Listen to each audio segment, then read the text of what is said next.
a solenoid as an equivalent bar magnet. Means bar magnet की जो magnetic field है और सोलेनोइड की जो मैग्नेटिक फील्ड है वो एक दूसरे को रिजेंबल करती हैं। इस चीज को हमने प्रूव करना है with the help of some arguments and with the help of a derivation. हमें दोनों की मैग्नेटिक फील्ड को फाइंड करना है, ठीक है। पहले बार मैग्नेट के बारे में थोड़ी सी बात करते हैं। देखो, जो बार मैग्नेट होता है ना, वो एक्चुअली मैग्नेटिक डाइपोल होता है। उसमें नॉर्थ और साउथ दो पोल्स होते हैं तो डाइपोल बोल देंगे, and there is a fix separation between them. अब बार मैग्नेट की एक ना ज्योमेट्रिकल लेंथ होती है, ये जो इसके एज से एज तक लेंगे दैट इज ज्योमेट्रिकल लेंथ। लेकिन अगर हम इसके पोल्स जो होते हैं ना, थोड़े से मैग्नेट के अंदर लाई करते हैं, लाइक दिस। पोल वो पॉइंट होता है जहां पर मैग्नेटिज्म सबसे ज्यादा स्ट्रांग होता है, जहां से मैग्नेटिक फील्ड लाइंस जो हैं ओरिजिनेट होती हैं या एंड होती हैं, ऐसे स्ट्रांग मैग्नेटिज्म होता है। तो पोल स्ट्रेंथ को स्मॉल m से डिनोट किया जाता है। This is called pole strength, small m। और L जो है that is a geometrical length. Geometrical मतलब जो नजर आती है लेंथ। लेकिन ये जो पोल्स के बीच में डिस्टेंस होता है that is called magnetic length, magnetic length. तो बार मैग्नेट के केस में जो डाइपोल मोमेंट है, मैग्नेटिक डाइपोल मोमेंट, अगर आप उसको डिफाइन करना चाहते हैं तो वो होता है pole strength into length of the magnet, ये वाली मैग्नेटिक लेंथ। इसको हम ना स्मॉल d से डिनोट कर लेते हैं। तो m into small d vector, ये जो है this is magnetic dipole moment for a bar magnet. Magnetic dipole moment of A bar magnet.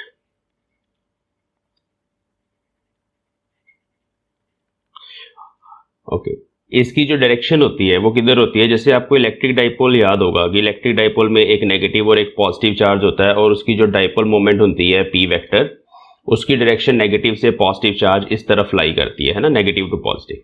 अब मैग्नेट के केस में नेगेटिव की जगह हमारे पास साउथ पोल आ जाता है और पॉजिटिव की जगह नॉर्थ पोल आ जाता है। तो सेम वैसे ही जो इस केस में मैग्नेटिक मोमेंट की डायरेक्शन होती है बार मैग्नेट के केस में m vector, that is from south to north pole. जैसे उसमें नेगेटिव टू पॉजिटिव चार्ज होता है, इसमें साउथ से नॉर्थ पोल की तरफ m वेक्टर की डायरेक्शन होती है। अब जो m वेक्टर है करंट कैरिंग लूप के लिए हमने ये सीखा था कि किसी भी करंट कैरिंग लूप का जो m वेक्टर होता है वो राइट हैंड थंब रूल से डायरेक्शन पता चलती है, मतलब इधर नॉर्थ पोल होगा और इस तरफ साउथ पोल होगा, और इसका फॉर्मूला होता है current into area of the loop, है ना। ये बेसिक डेफिनेशन है। This is the magnetic moment of A current carrying coil, ठीक है। अब यहां से इसके जो यूनिट्स होते हैं m के यूनिट्स वो होते हैं एम्पेयर मीटर स्क्वायर, ठीक है। तो इसको यूज करके हम पोल स्ट्रेंथ के यूनिट्स फाइंड कर सकते हैं। अगर हमने पोल स्ट्रेंथ के यूनिट फाइंड करने हैं, ऐसा unit of small m is pole strength, तो इसके जो यूनिट्स होते हैं कैसे निकलेंगे? That is m by small d। m is magnetic moment, वो है एम्पेयर मीटर स्क्वायर में, और d जो है वो एक तरह का डिस्टेंस है तो वो मीटर में होगा। m से m कैंसिल हो जाएगा तो ये बनेगा एम्पेयर मीटर। तो this is the SI unit of small m। What is small m? Small m is pole strength. Pole strength किसकी जगह पर है? पोल स्ट्रेंथ चार्ज की जगह पर है। जैसे इलेक्ट्रिक डाइपोल में एक नेगेटिव चार्ज Q और एक पॉजिटिव चार्ज Q होता है, equal and opposite charges separated by some distance. यहाँ पर equal and opposite poles separated by some distance होता है मैग्नेटिक डाइपोल या बार मैग्नेट के केस में, और उसकी जगह Q की जगह हम स्मॉल m लेके चलते हैं in the case of magnetism. तो ये यूनिट्स भी आपने ध्यान में रखने हैं। अब बच्चों, हमने ये देखा कि इस करंट कैरिंग कॉइल की जो मैग्नेटिक फील्ड होती है, करंट कैरिंग कॉइल की मैग्नेटिक फील्ड, वो अगर करंट ऐसे चल रहा है तो राइट हैंड थंब रूल से इस डायरेक्शन में चली गई। अगर हम सिंगल लूप ले लेते हैं, उस सिंगल लूप की मैग्नेटिक फील्ड किसी पॉइंट पर, एक्सिस के किसी पॉइंट पर अगर हम लिखना चाहते हैं तो वो हमने ऑलरेडी फाइंड करी हुई है। उसका फॉर्मूला होता है mu naught by 2 IA square divided by r cube, ठीक है। What is r? r is this distance, r is the distance of observation point from the center of the loop, ठीक है, ये r होता है। तो ये फॉर्मूला हमने ऑलरेडी ड्राइव किया हुआ है with the help of Biot Savart's law. अब इस फॉर्मूले को हम रिप्लेस करेंगे, मैग्नेटिक मोमेंट की फॉर्म में इसको लिखेंगे।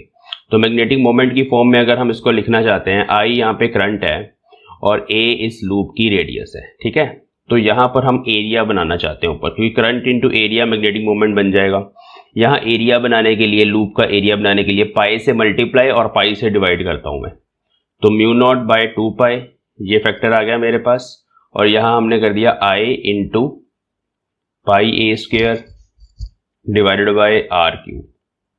अब यहाँ पर ये एरिया बन गया। ठीक है, area of the loop, and current into area is magnetic moment. तो इसको हम ऐसे लिख सकते हैं, इसको हम लिख सकते हैं mu naught by 2 pi into M divided by are cube.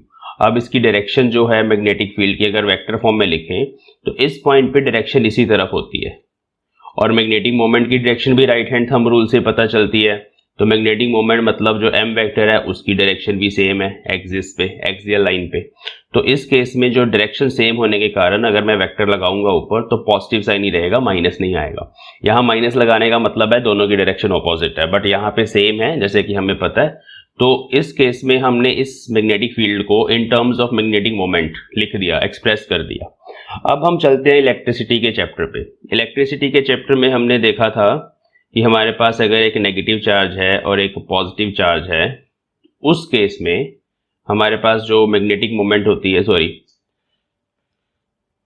Electric dipole moment होती है that is from negative to positive charge. और यहाँ पर वैसे ही एक्सियल लाइन पर अगर हम ऑब्जर्वेशन पॉइंट ले लेते थे तो उस केस में इलेक्ट्रिक फील्ड का जो एक्सप्रेशन होता था फ्रॉम दिस पॉइंट, ओरिजिन यहाँ मानते थे, ये डिस्टेंस स्मॉल आर लेते थे, तो ये जो इलेक्ट्रिक फील्ड होती है ये होती है 1/4 pi epsilon naught 2p vector by are cube.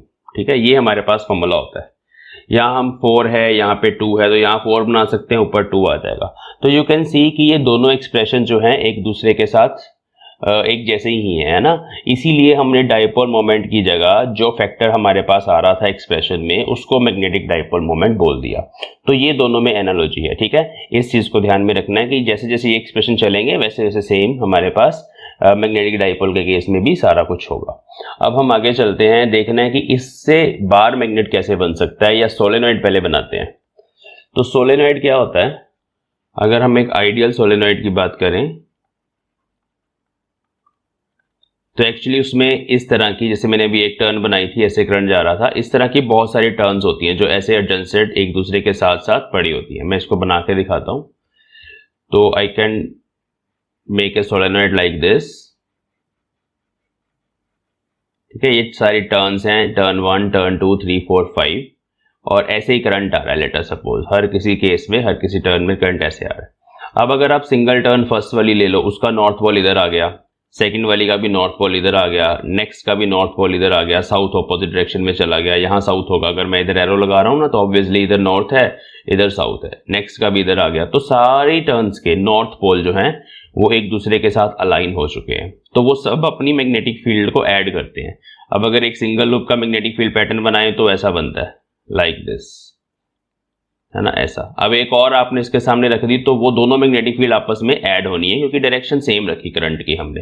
तो सेम सोलेनॉइड में होता है। सोलेनॉइड में बहुत सारी टर्न्स मिलके जो मैग्नेटिक फील्ड है वो मैग्नेटिक फील्ड पैटर्न कुछ इस तरह का जनरेट कर देती हैं। बहुत सारी टर्न्स एक दूसरे की मैग्नेटिक फील्ड को ऐड करती हैं और ऐड करके इस तरह से मैग्नेटिक फील्ड लाइंस बन जाती हैं। ये नॉर्थ पोल हो जाता है, ये साउथ पोल हो जाता है अल्टीमेटली। अब बार मैग्नेट की बात करें तो बार मैग्नेट में भी यही चीज है। बार मैग्नेट में हमारे पास ऑलरेडी हमने पढ़ा हुआ है कि if this is south, this is north, then magnetic field pattern is like this, ऐसा होता है। तो दोनों को अगर हम देखें, दोनों का डायग्राम ही अगर सिर्फ देखें तब भी हमें पता चल रहा है कि दोनों का जो मैग्नेटिक फील्ड पैटर्न है वो दोनों का मैग्नेटिक फील्ड पैटर्न रिजेंबल कर रहा है। इसमें भी 2 पोल्स हैं, उसमें भी 2 पोल्स हैं। इन बिटवीन द मैग्नेट यहाँ पर कोई पॉइंट ले लेंगे तो यहाँ पर मैग्नेटिक फील्ड यूनिफॉर्म है, ऑलमोस्ट यूनिफॉर्म है। सेम ऐसे ही यहाँ पर भी मैग्नेटिक फील्ड यूनिफॉर्म है। थोड़ा समझने की कोशिश करते हैं कि इस केस में ये जो मैग्नेटिक फील्ड पैटर्न है वो कैसे बनता है। हमने लास्ट लेक्चर में देखा था कि अगर एक इलेक्ट्रॉन भी है, single electron, it is revolving around the nucleus, तो that is also a small magnetic dipole. एक सिंगल इलेक्ट्रॉन जो रिवॉल्व कर रहा है वो एक तरह का मैग्नेटिक डाइपोल ही है ना, ये हमने ऑलरेडी पढ़ा हुआ है। अब इसके अंदर बहुत सारे इलेक्ट्रॉन्स हैं, उन सब इलेक्ट्रॉन्स की अपनी अपनी मैग्नेटिक डाइपोल मोमेंट होती है। अगर हम एक सिंपल मटेरियल ले लें, हमें नहीं पता कि ये मैग्नेट है या नहीं है, सिंपल मटेरियल, तो ऑब्वियसली उसमें न्यूक्लियस भी होगा और इलेक्ट्रॉन्स भी रिवॉल्व कर रहे होंगे ऐसे स्मॉल स्मॉल पाथ्स में, तो हर किसी का मैग्नेटिक डाइपोल मोमेंट वेक्टर ऐसे होगा। लेकिन वो जो वेक्टर्स मैं ड्रॉ कर रहा हूं, ये स्मॉल वेक्टर्स क्या डिनोट कर रहे हैं, M vector, small magnetic dipole moment of the revolving electron. लेकिन जैसे कि आपको पता है कि in most of the cases ये जो डाइपोल्स होंगे छोटे छोटे, थर्मल एनर्जी है वहां पे, टेम्परेचर, थर्मल एनर्जी है, उसके अलावा इनके आपस में जो स्पिन्स होती हैं वो भी एक दूसरे को कैंसिल करती हैं, तो वो सब कुछ मिला के ये रैंडम डायरेक्शंस में ओरिएंट होती हैं। सारी magnetic dipole moments random direction में ओरिएंट होती हैं। बट कुछ मटेरियल्स ऐसे होते हैं जिनको हम बोलते हैं फेरोमैग्नेटिक मटेरियल, फेरोमैग्नेटिक, और एक होते हैं पैरामैग्नेटिक। ये परमानेंट मैग्नेट बनाने के काम आते हैं। फेरोमैग्नेटिक जो है ना वो परमानेंट मैग्नेट, जैसे ये बार मैग्नेट है, उसको बनाने के काम आते हैं। इसकी सबसे इंपॉर्टेंट एग्जांपल तो आयरन ही है, निकल है, कोबाल्ट है, आयरन निकल कोबाल्ट का फिर एक एलॉय होता है अल्निको, ये सारे जो हैं दे आर फेरोमैग्नेटिक मटेरियल्स। अब उसमें क्या डिफरेंस होता है, फेरोमैग्नेटिक मटेरियल में ना यही डायग्राम जो है वो कुछ इस तरह का होता है। अगर मैं सेम मटेरियल दोबारा से बना दूं तो उसमें ना ये small small magnetic dipole moment किसी कारण से एक ही डायरेक्शन में अलाइन होती है, लाइक दिस।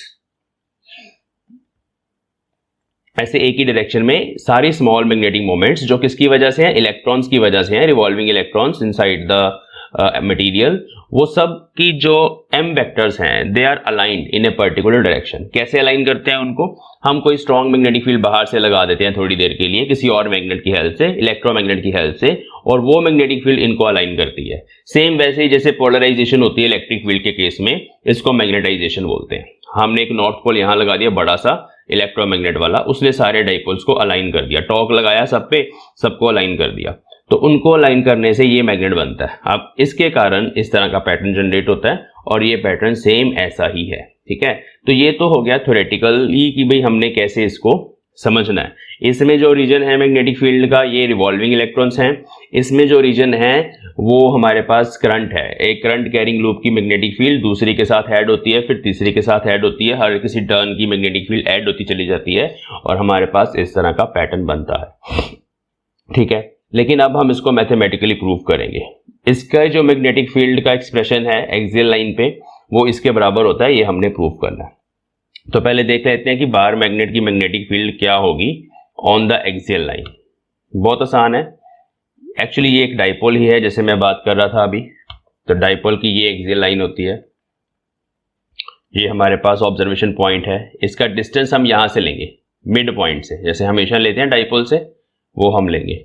तो सेम हमने वही कॉन्सेप्ट लगाना है कि जैसे इलेक्ट्रिक डाइपोल मोमेंट होती है उसके कारण मैग्नेटिक इलेक्ट्रिक फील्ड आ जाती है, यहां पर मैग्नेटिक फील्ड आएगी। तो उस मैग्नेटिक फील्ड का एक्सप्रेशन अभी हमने लिखा जो, that is mu naught by 2 pi M vector by are cube, ऐसे लिख सकते हैं। और you can write mu naught by 4 pi, अगर आप 2 से मल्टीप्लाई 2 से डिवाइड कर देंगे तो ये हमारे पास एक्सप्रेशन बनेगा, the magnetic field of A bar magnet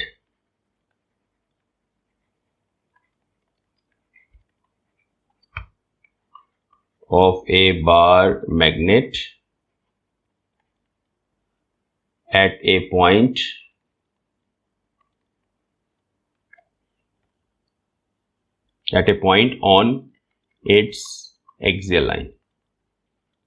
एक और कंडीशन है यहाँ पे, the distance of observation point is greater then the magnetic length d। तो जो मैग्नेटिक लेंथ d है वो स्मॉल है और ये पॉइंट काफी दूर है। शॉर्ट मैग्नेटिक डाइपोल के केस में हम इसको लिख रहे हैं, ठीक है। चलिए, तो इसके जैसा सेम एक्सप्रेशन सोलेनॉइड का भी आ जाता है, ये अभी हमें प्रूव करना है। Magnetic field at the axis of a solenoid of small length, ज्यादा बड़ी लेंथ नहीं है, इनफाइनाइट नहीं है, छोटा सोलेनॉइड है, उसके एक्सिस पे अभी हमने मैग्नेटिक फील्ड फाइंड करनी है, ठीक है। तो क्या सिचुएशन है, हम यहां पर एक सोलेनॉइड बना लेते हैं।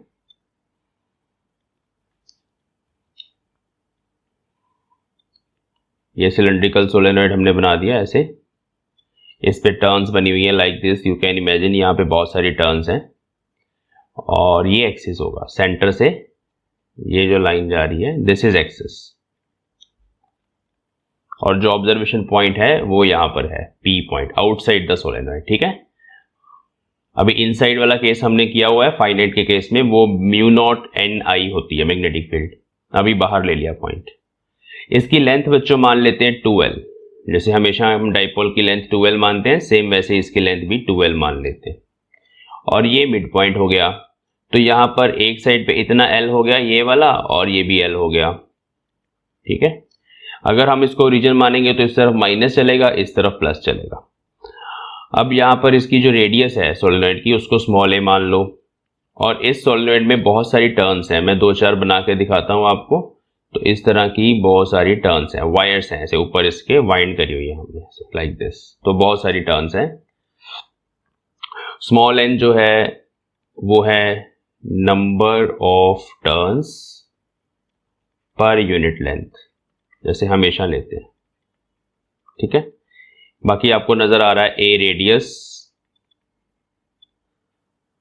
I current through each turn.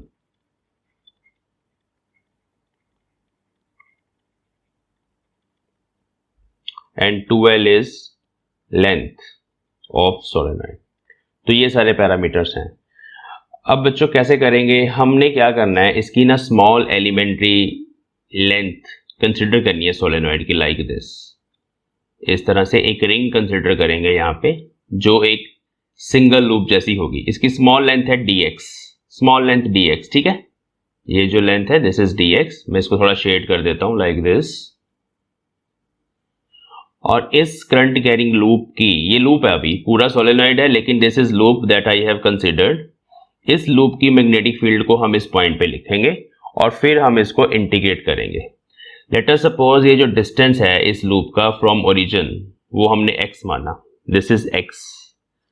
और ये जो डिस्टेंस है यहां से लेके, देखो मिड पॉइंट से हमने डिस्टेंस लेना r, मिड पॉइंट से पॉइंट P का डिस्टेंस, रुको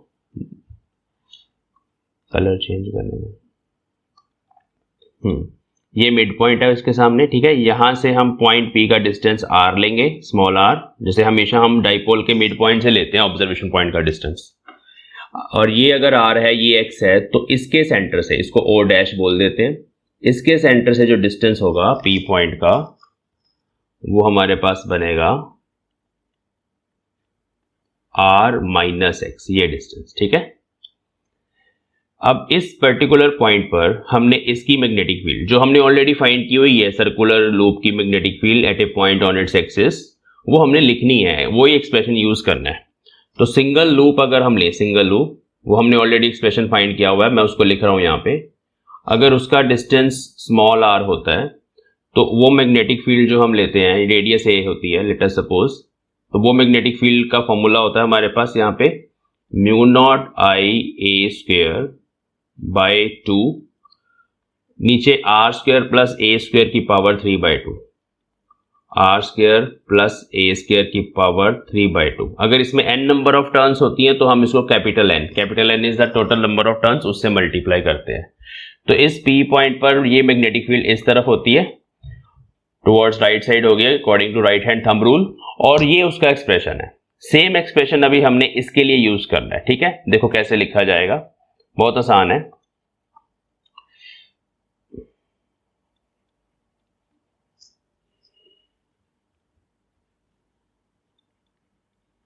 तो स्मॉल मैग्नेटिक फील्ड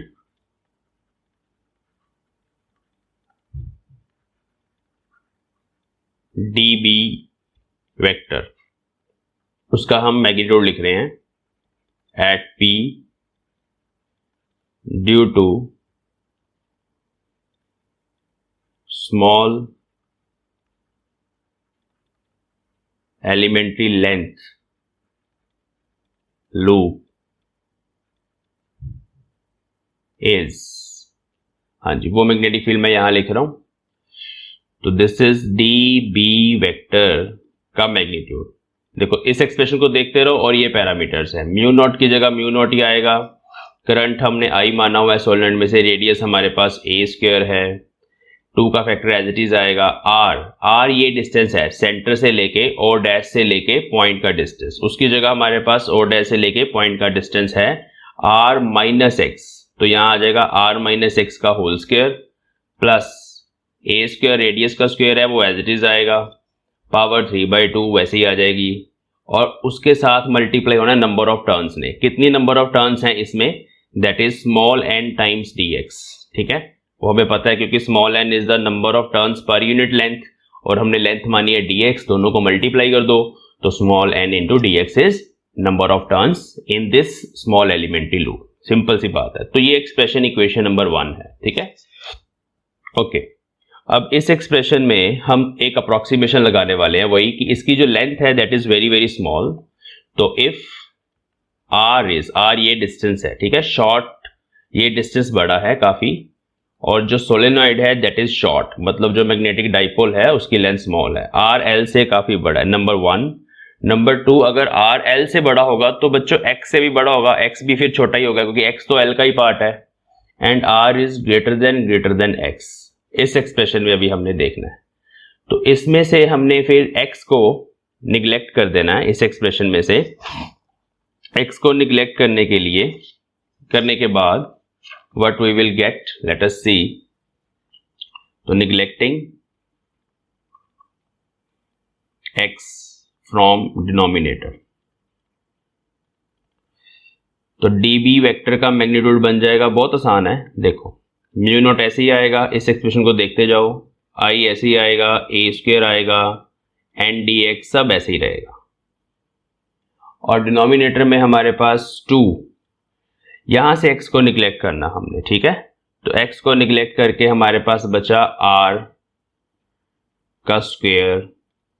अच्छा, a को भी निगलेक्ट कर देंगे क्योंकि अगर r काफी बड़ा है तो इसका डायमीटर भी छोटा रहेगा, a को भी निगलेक्ट कर देना, x एंड a लिख देते हैं, निगलेक्टिंग x एंड a, दोनों रेडियस को भी नीचे से, तो आर स्क्वायर की पावर 3/2 बना, सिंपल।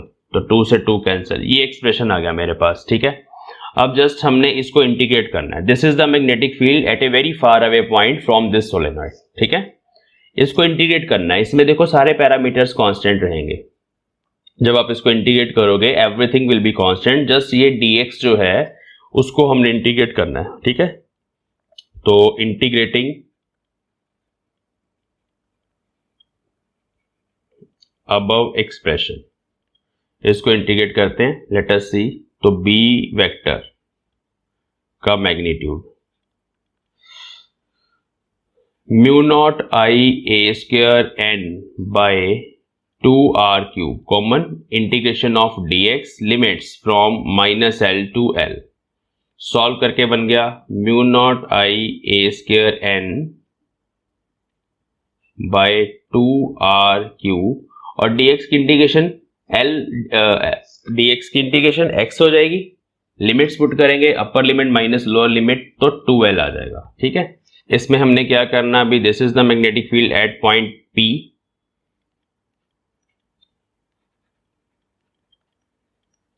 ये कैपिटल N बन गया because n times length of the solenoid, small n is the number of turns per unit length, ये बनेगा total number of turns, this is total turns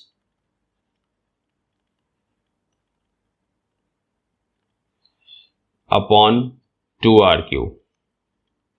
अब हम इसको पाई से मल्टीप्लाई और पाई से डिवाइड करेंगे, तो mu naught by 2 I pi A square into N divide by, यहाँ पाई आएगा R cube, and what is this, this is magnetic moment, तो ये बन गया mu naught by 2 pi into M, और एन तो नंबर ऑफ टर्न्स हैं उसकी कोई प्रॉब्लम नहीं है, डिवाइड बाय आर क्यूब। ठीक है, तो this is the expression for magnetic field. तो this expression is same as that of bar magnet, जैसे अभी हमने बात करी है। तो this expression of B is same as that of magnetic field due to a bar magnet. hence a solenoid is an equivalent